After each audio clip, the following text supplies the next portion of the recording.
9월 12일 월요일 공급의 약속. 300명의 아이들이 옷을 차려입고 앉아서 아침 식사를 주신 하나님께 감사의 기도를 드리고 있었습니다. 하지만 아이들 앞에는 아무런 음식이 없었습니다. 고아원을 운영하고 있는 선교사 조지 물러에게 이런 일은 자주 있는 일이었습니다. 그러나 이 상황은 하나님께서 어떻게 공급해 주시는지 알게 해주는 기회이기도 했습니다. 뮬러가 기도한 지 몇 분 안 되어 간밤에 잠을 이루지 못한 제빵사가 고아원의 문을 두드렸습니다. 그는 고아원에 빵이 필요할 거라고 생각되어 3바구니나 되는 빵을 간밤에 만들었던 것입니다. 조금 후에는 우유장수가 나타났습니다. 그의 손수레가 고아원 앞에서 고장나는 바람에 우유가 상하는 것을 원치 않은 그는 뮬러에게 우유를 모두 주었습니다. 우리가 잘 지내는 데 필요한 자원인 음식과 집, 건강, 재정, 친구들이 없을 때, 염려나 걱정, 자기 연민 등을 한바탕 치르는 것은 정상적인 일입니다. 그런데 열왕기사 17장 8절에서 16절 말씀은 하나님의 도움이 나는 떡이 없고 다만 통에 가루 한 움큼과 병에 기름 조금뿐이라고 말한 가난한 과부처럼 전혀 예상하지 못한 방법으로 올 수 있다는 것을 상기시켜 줍니다. 그 이전에 엘리야에게 공급해 준 것은 까마귀였습니다. 우리는 부족한 것을 채우려고 염려하므로 여러 갈래로 길을 찾아 나설 수 있습니다. 하지만 하나님께서 우리의 필요를 채워주시겠다고 약속하신 공급자시라는 것을 분명히 알면 자유로울 수 있습니다. 말씀. 그와 엘리야와 그의 식구가 여러 날 먹었으나 열왕기사 17장 15절 찬송 15장 하나님의 크신 사랑 기도 저의 모든 필요를 공급하시는 하나님을 분명히 볼 수 있게 해 주소서. 하나님을 먼저 찾지 않고 헛되이 제 방법을 먼저 찾았던 날들을 용서해 주소서. 예수님의 이름으로 기도드립니다. 아멘.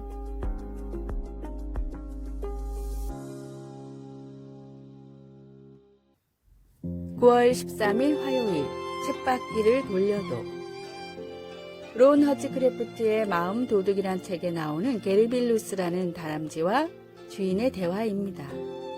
아침에 일어난 주인이 게르빌루스를 찾아가 계획을 물었습니다. 게르비, 오늘의 계획은 뭐야? 일단 사료를 먹어야지. 그리고 잠시 쉬었다가 곧 시작할 거야. 시작한다니 뭐를? 게르빌루스는 귀찮다는 듯이 대답했습니다.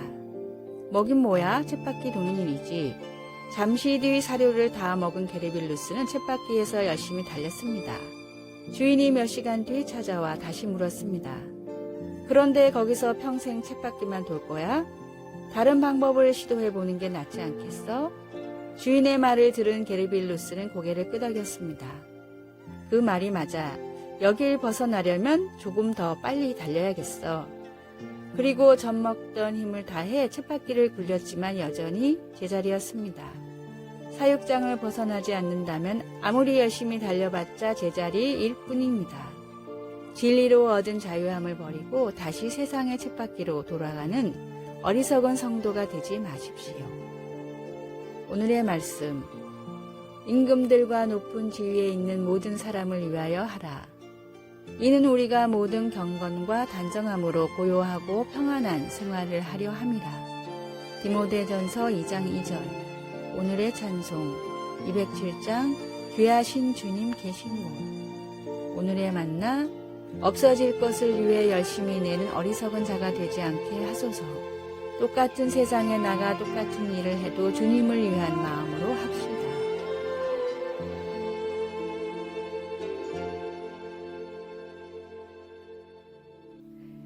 9월 14일 수요일 황량한 곳에도 아름다움이. 우리는 종종 길을 걷다 바위 틈에 피어난 꽃을 발견할 때가 있습니다.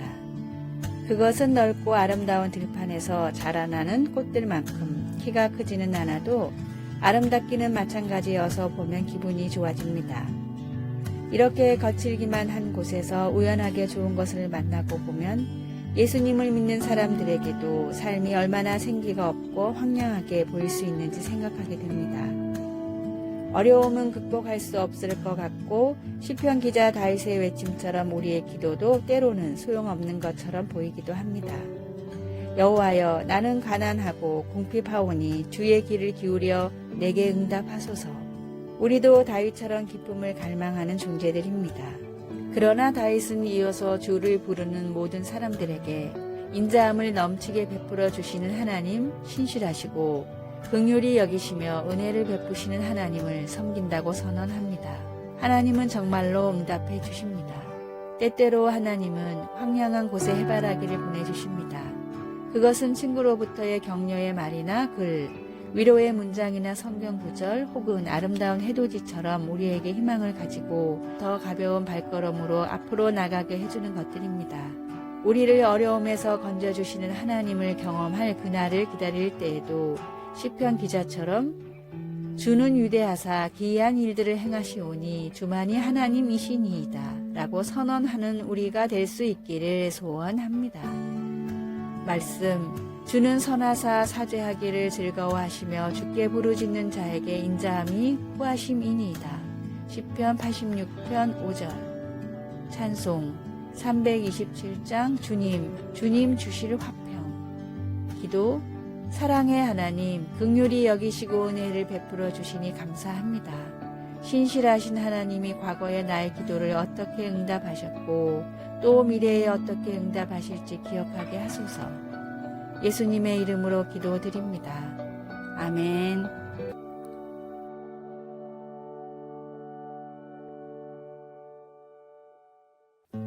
9월 15일 목요일, 부자를 위한 질문. 사람들은 누구나 부자가 되고 싶어 합니다.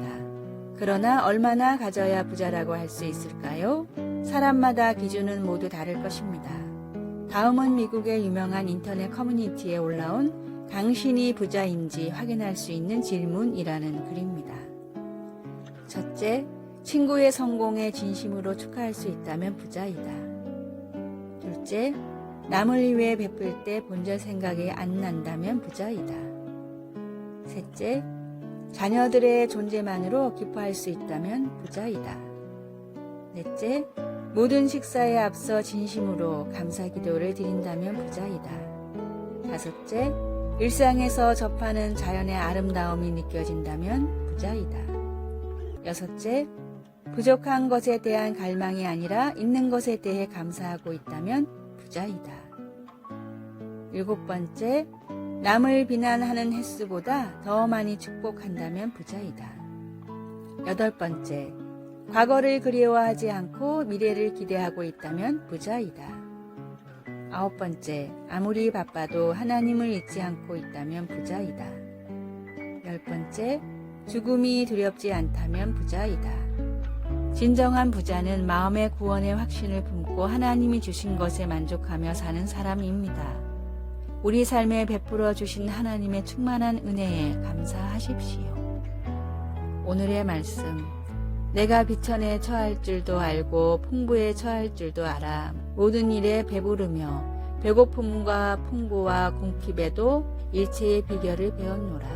빌립보서 4장 2절. 오늘의 찬송 301장 지금까지 지내온 것.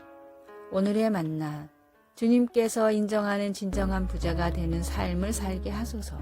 10가지 목록 중에 내게 필요한 부분이 무엇인지 살피고 개선합시다.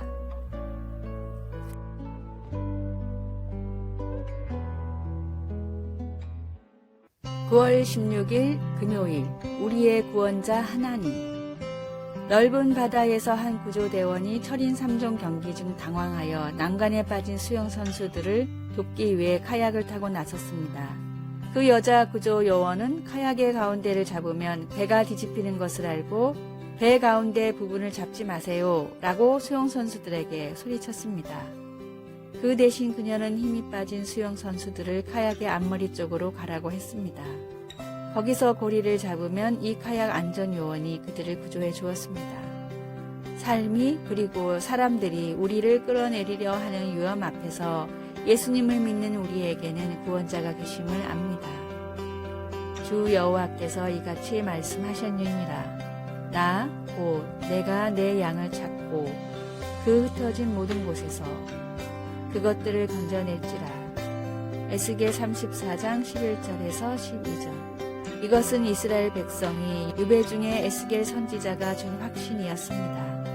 이스라엘 지도자들은 백성들을 무시하고 착취하고 삶을 약탈하며 자기만 먹이고 하나님의 양떼를 먹이지 아니하였습니다.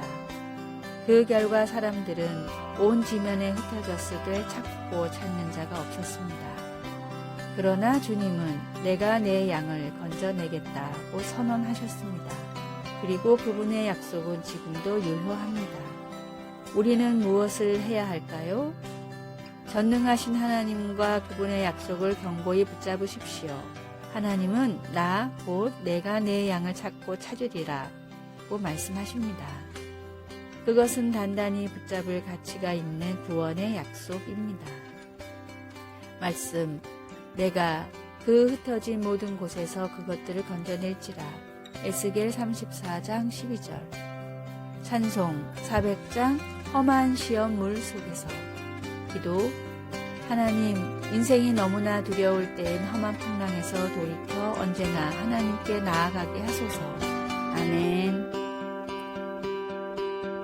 아래의 빨간색 글자 구독을 누르시어 더 많은 전도의 열매를 맺으시기를 기도합니다.